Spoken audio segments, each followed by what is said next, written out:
आज भीष्म पितामह 52 दिन से बाणों की सैया पर डले हुए हैं और वहां पर पांचों पांडव भीष्म पितामह से सुंदर ज्ञान लेने के लिए गए हैं। पांडवों ने भीष्म पितामह से कहा है कि पितामह हमें कोई ज्ञान दे दीजिए। तब पितामह ने पांडवों को बड़ा सुंदर ज्ञान दिया है कि दान धर्मान राज धर्मान मोक्ष धर्मान विभागशः। अपने जीवन में कभी बुरा मत देखो, अपने जीवन में कभी बुरा मत करो, अपने जीवन में कभी बुरा मत बोलो और अपने जीवन में कभी बुरा मत सोचो। गांधी जी के 3 बंधन, ये ज्ञान दिया उनको।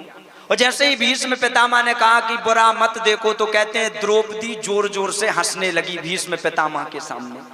और जब द्रौपदी हंसी तो भीष्म पितामह ने तुरंत कहा कि द्रौपदी तुम हंस क्यों रही हो। द्रौपदी डर गई पितामह के सामने, क्या कहें, बोले नहीं पितामह गलती हो गई, ऐसी हंसी निकल गई। तब पितामह ने कहा द्रौपदी, जो अच्छे कुल की नारी होती है वो कभी भी बिना बात के हंसती नहीं है। देखो माता जी क्या सार लिखा है शास्त्रों का। राजनीति शास्त्र कहता है तुम्हें कभी पहचानना हो कि ये पुरुष और स्त्री अच्छे चरित्र की है कि नहीं, ये पुरुष और स्त्री अच्छे कुल का है कि नहीं, तो पहचानने का एक तरीका होता है। तरीका क्या होता है, बोले जो स्त्री और पुरुष अच्छे चरित्र के होंगे वो स्त्री और पुरुष कभी बिना बात के हंसेंगे नहीं, मुस्कुराएंगे। मुस्कुराना अलग चीज है, हंसना अलग चीज है। वो मुस्कुराएंगे, लेकिन जो व्यक्ति अच्छे चरित्र का होगा वो बिना बात के कभी हंसेगा नहीं। हंसेगा तो कोई ना कोई कारण रहेगा। और भीष्म पितामह ने कहा द्रौपदी आज अगर तू हंस रही है इसका कोई ना कोई कारण जरूर होगा, तू बता बेटी तू क्यों हंसी। तब द्रौपदी ने भीष्म पितामह से कहा कि पितामह मैं इसलिए हंसी हूं क्योंकि आज आप ज्ञान दे रहे हो कि बुरा नहीं देखना चाहिए, और जब मेरी साड़ी खींची जा रही थी तब तो आप बुरा देख रहे थे। तब आपका ये ज्ञान कहाँ गया था? तब याद नहीं आया था कि किसी की साड़ी खींचते हुए बुरा नहीं देखा जाता है, तब तो खूब देख रहे थे। तब भीष्म पितामह ने कहा कि द्रौपदी उस समय मैंने बुरा होते हुए इसलिए देखा क्योंकि मैंने बुराई का अन्न खा के रखा था। जैसा खाओगे अन्न वैसा होगा मन। अपने जीवन में अगर पवित्रता का अन्न खाओगे तो तुम्हारी बुद्धि भी पवित्र रहेगी।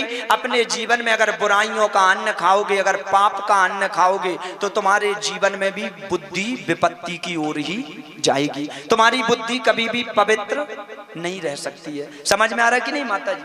भीष्म पितामह ने कहा कि मैंने दुर्योधन के पाप का अन्न खाया था, आज 52 दिन से बाणों की सैया पर डला हूं, पाप के अन्न का एक एक दाना निकल गया है, तो आज मेरी बुद्धि पवित्र हो गई है। आदमी जैसा अन्न खाता है वैसे ही उसका मन होता है। माता जी अन्न हमेशा पवित्र खाना चाहिए, सात्विक अन्न व्यक्ति को खाना चाहिए। यहाँ भीष्म पितामह ने भीष्म गीता सुनाई है। इसी भीष्म गीता में लिखा है कि कभी भी हमारे घर में बिना स्नान किए हमें कभी भी ना अन्न बनाना चाहिए ना अन्न खाना चाहिए। मासिक अवस्था में ना कभी भोजन बनाना चाहिए और ना हमें कभी भी रसोई में प्रवेश करना चाहिए। आज की माताओं को मैंने देखा वो सुबह सो के उठेंगी ना तो सबसे पहले झाड़ू के पीछे भागेंगी, झाड़ू लगा दे घर में, और झाड़ू के बाद किचन में फटाक से बिना नहाए चाय पी लूं फिर नहाऊंगी कि पति को चाय दे दे। बल्कि भीष्म गीता में भीष्म पितामह कहते हैं जब तक हम स्नान ना कर लें तब तक हमें कभी भी रसोई में प्रवेश नहीं करना चाहिए। अच्छा माता जी एक बात बताइए, बिना नहाए आप कभी मंदिर जा सकते हो? बताइए, बिना नहाए आप कभी मंदिर जा सकते हो? नहीं जा सकते हम मंदिर। रसोई क्या है? जो ये किचन है ये रसोई क्या है? मंदिर है। मंदिर किसको बोलते हैं? जिसमें भगवान रहते हैं। रसोई में कौन रहता है? रसोई में अन्नपूर्णा मैया रहती है, अन्न देवता रहते हैं कि नहीं? और अन्नपूर्णा मैया अगर हमारी रसोई में रह रही हैं भी भोजन नहीं करेंगे। लड़के बच्चों ने अगर नहाया नहीं है, प्रत्यक्ष बता रहा हूं माता जी, भीष्म गीता में लिखा है, आप पढ़ सकते हो। अगर लड़के बच्चों ने नहाया नहीं है और कोई स्त्री अपने लड़के बच्चों को भोजन करा रही है तो ऐसे लड़के बच्चों की मंद बुद्धि होती है और बुद्धि से पवित्रता समाप्त हो जाती है। इसलिए स्नान करना चाहिए। स्नान करने के बाद ही घर में भोजन बनना चाहिए और जब तक हमारे घर में ठाकुर जी को भोग ना लग जाए तब तक हमें कभी भी भोजन नहीं करना चाहिए। ठाकुर जी को भोग लगाना चाहिए, उसके बाद ही हमें भोजन करना चाहिए। अच्छा माता जी एक बात और बताओ, याद आ गया, यहाँ स्नान के बारे में भी भीष्म पितामह ने बताया है। कितने बजे सो के उठना चाहिए? आप लोग माता जी कितने बजे सो के उठती हो? आप लोग कितने बजे सो के उठते हो? बताओ माता जी। 5 बजे उठती हो? हाँ, बहुत अच्छा। लिखा है जो व्यक्ति 3:30 बजे से 5 बजे के बीच में उठ जाता है और स्नान कर लेता है तो उस स्नान को देव स्नान कहा जाता है।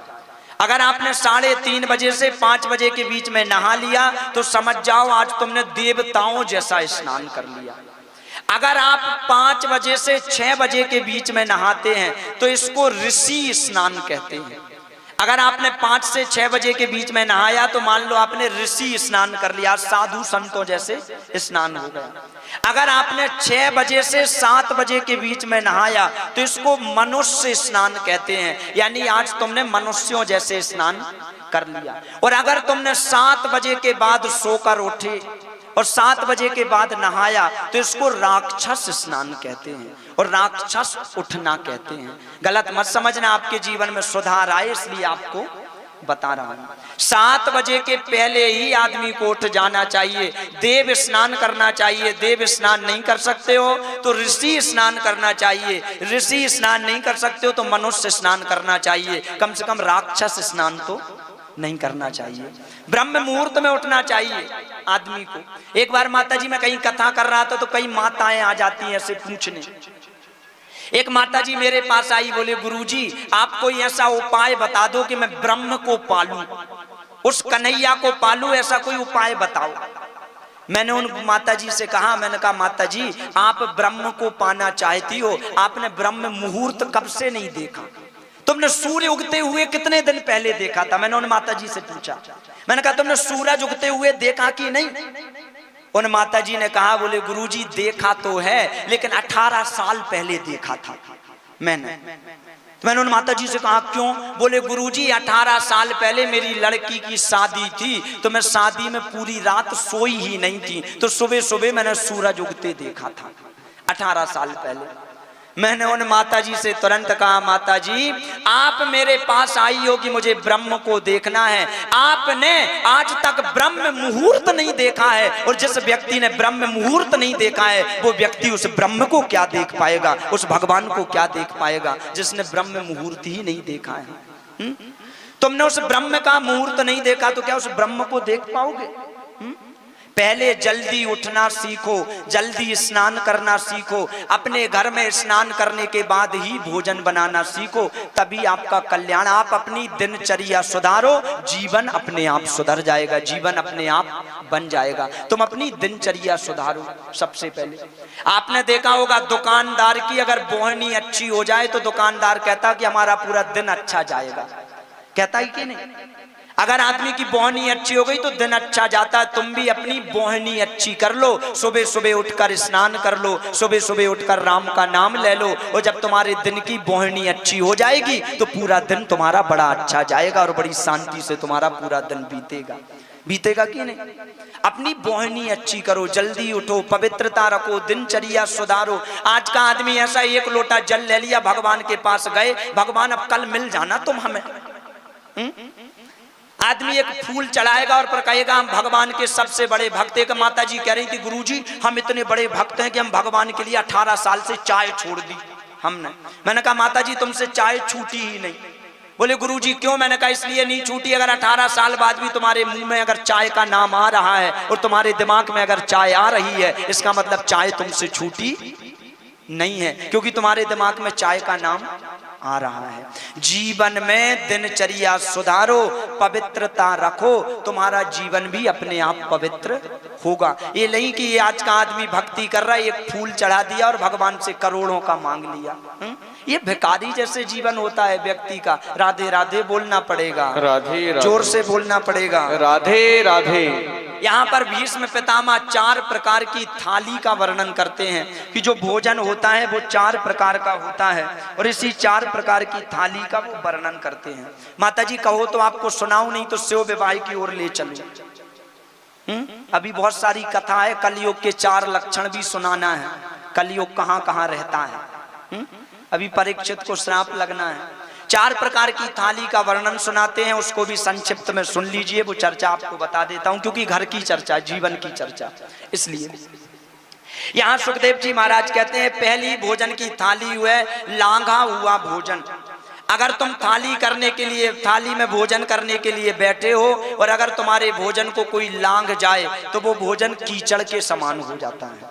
कभी भी तुम्हारे घर में तुमने थाली लगाई और कोई लड़का बच्चा या तुमने ही अगर थाली को लांघ दिया, कई माता ऐसे थाली लांघ लांघ के भोजन परोसती है, अगर तुमने थाली को लांघा तो फिर वो भोजन भोजन नहीं रह जाता बल्कि भोजन कीचड़ बन जाता है। ये भीष्म पितामह भीष्म गीता में कह रहे हैं। दूसरा भोजन बता रहे हैं, अगर किसी भोजन आते हैं, अगर कोई व्यक्ति भोजन करने बैठा है और उसकी भोजन की थाली में बाल मिल जाए, वो तो मिलता ही है, कंपलसरी है। कोई भोजन करने बैठा है, अगर उसकी थाली में बाल मिल जाए तो वो भोजन दरिद्रता के समान हो जाता है, फिर वो भोजन भोजन नहीं रह जाता। आपने देखा होगा माताएं अपने बाल छोड़ लेती हैं, फिर बाल छोड़ के भोजन बनाती हैं, फिर वो बाल भोजन में गिर जाता है, फिर जिसकी किस्मत में रहता है उसकी लॉटरी लग जाती है, फिर उसकी किस्मत में निकल आता है बाल, खुले बालों में भोजन बन रहा है। बल्कि भीष्म गीता कहती है स्त्री को अपने जीवन में पानी पी रही है तो ब्राह्मणों की हत्या कर रही है वो स्त्री। कभी खुले बालों में पानी तक नहीं पीना चाहिए, भोजन बनाना तो दूर की बात है, बाद की बात है। कई माताओं को देखा मैंने, वो माताएं बाल कटाती हैं, कलयुग में वो माताएं जाती वो बाल कटाती हैं। बल्कि यहाँ भीष्म गीता में लिखा है स्त्री को अपने बाल सिर्फ 2 अवस्था में कटाना चाहिए। कौन कौन सी अवस्था? बोले पहली अवस्था अगर स्त्री विधवा हो गई है, अगर कोई स्त्री का पति समाप्त हो गया है वो, तो विधवा स्त्री अपने बालों को कटा सकती है। और दूसरा बताया अगर कोई स्त्री साधु संत बन गई हो तो वो स्त्री अपने बालों को कटा सकती है। विधवा स्त्री और साधु संत स्त्री के अलावा कभी भी तीसरी किसी भी स्त्री को अपने बाल नहीं कटाना चाहिए। अगर वो बाल कटाती है तो एक बार बाल कटाने में उसके पति की 6 दिन की आयु कम हो जाती है। अगर वो बाल कटा रही है तो उसके पति की 6 दिन की आयु कम होती है। इसलिए अंग्रेजों की कॉपी मत करो और अंग्रेजों के पीछे मत भागो, थोड़े से हिंदू बनो और हिंदू संस्कृति ही अपने दिमाग में उतारो। राधे राधे बोलना पड़ेगा, जोर से बोलना पड़ेगा, राधे राधे। उनको दिमाग में बताओ। तीसरी थाली बताया जिस थाली में बाल मिल जाता है वो थाली दरिद्रता के समान होती है।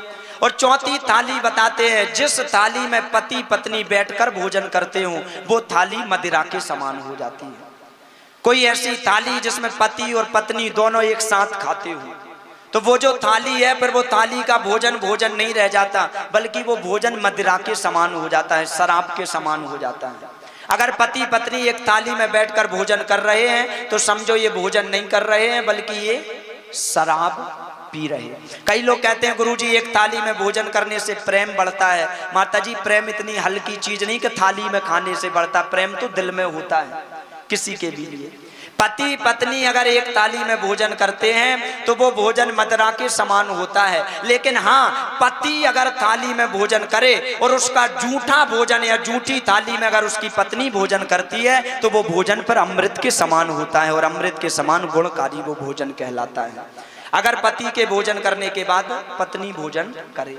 और यहाँ एक चर्चा और लिखी है, जीवन में कभी भी किसी के साथ भोजन करने से एक थाली में आयु घटती है, लेकिन अगर एक पिता अपनी बेटी के साथ बैठकर एक थाली में भोजन करे तो उस पिता की अकाल मृत्यु का हरण होता है।